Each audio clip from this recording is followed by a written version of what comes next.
We've been focusing on the manifestation of the person of God in these last times that we're saying that the Father himself is come in expression. But the reason why we've never really had that in expression was because of the prevalence of sin. There is no beginning or an end to God. The same when it comes to sin, there is none. But there was a need that the person of sin is brought apparently to an end, where we'll have the expression of the person of God in the true state of itself without any form of blemish or wrinkle. There is a system by reason of the manifestation of God that can sabotage the prevalence of God's righteousness when it comes to the expression of himself in perfection.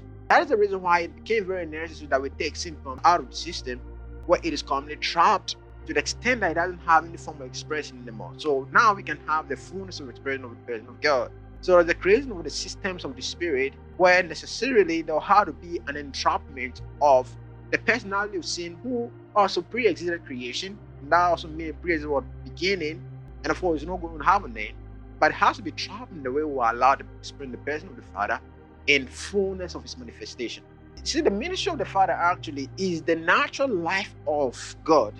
And every other one that came before that is just a created version or an establishment of a particular life that is more like the image version of the original. The ministry of the Father, because it has come in its own original state, we don't need a typology of it to express it in its own fullness.